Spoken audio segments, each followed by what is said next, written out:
Chapter 12. Then Jesus 6 days before the Passover came to Bethany, where Lazarus was, which had been dead, whom he raised from the dead. There they made him a supper, and Martha served, but Lazarus was one of them that sat at the table with him. Then took Mary a pound of ointment of spikenard, very costly, and anointed the feet of Jesus, and wiped his feet with her hair. And the house was filled with the odor of the ointment. Then saith one of his disciples, Judas Iscariot, Simon's son, which should betray him, Why was not this ointment sold for 300 pence, and given to the poor? This he said, not that he cared for the poor, but because he was a thief, and he had the bag, and bare what was put therein. Then said Jesus, Let her alone. Against the day of my burying hath she kept this. For the poor always ye have with you, but me ye have not always. Much people of the Jews therefore knew that he was there, and they came not for Jesus' sake only, but that they might see Lazarus also, whom he had raised from the dead. But the chief priest consulted that they might put Lazarus also to death, because that by reason of him many of the Jews went away and believed on Jesus.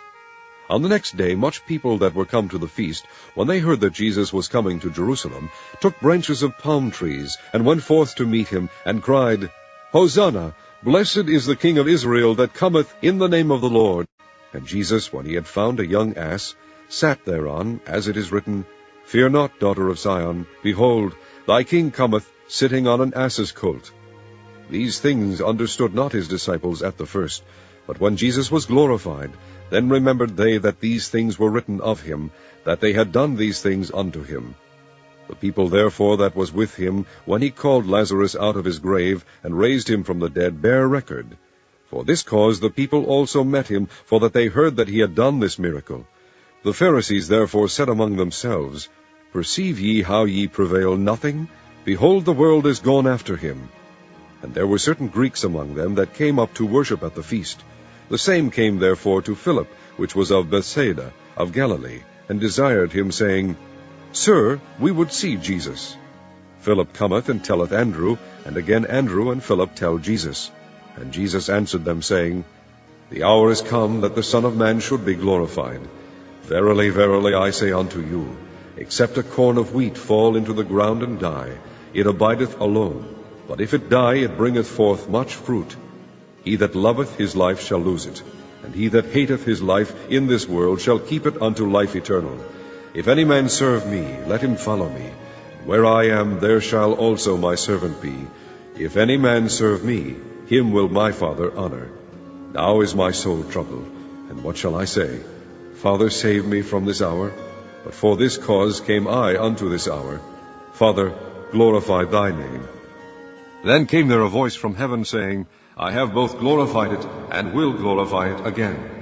The people therefore that stood by and heard it said that it thundered. Others said, An angel spake to him.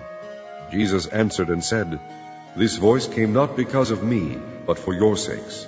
Now is the judgment of this world. Now shall the prince of this world be cast out. And I, if I be lifted up from the earth, will draw all men unto me. This he said, signifying what death he should die. The people answered him, We have heard out of the law that Christ abideth forever, and how sayest thou, the Son of Man must be lifted up? Who is this Son of Man? Then Jesus said unto them, Yet a little while is the light with you. Walk while ye have the light, lest darkness come upon you. For he that walketh in darkness knoweth not whither he goeth. While ye have light, believe in the light, that ye may be the children of light. These things spake Jesus, and departed, and did hide himself from them. But though he had done so many miracles before them, yet they believed not on him. That the saying of Esaias the prophet might be fulfilled, which he spake, Lord, who hath believed our report, and to whom hath the arm of the Lord been revealed? Therefore they could not believe, because that Esaias said again, He hath blinded their eyes, and hardened their heart, that they should not see with their eyes, nor understand with their heart, and be converted, and I should heal them. These things said Esaias, when he saw his glory, and spake of him.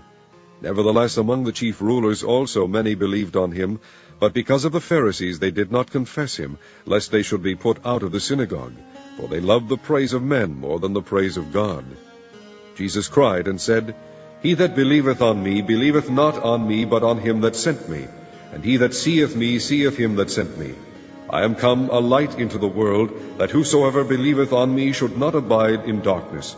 And if any man hear my words, and believe not, I judge him not. For I came not to judge the world, but to save the world. He that rejecteth me, and receiveth not my words, hath one that judgeth him.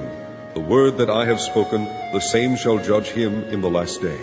For I have not spoken of myself, but the Father which sent me, he gave me a commandment, what I should say, and what I should speak.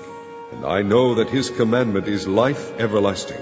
Whatsoever I speak therefore, even as the Father said unto me, so I speak.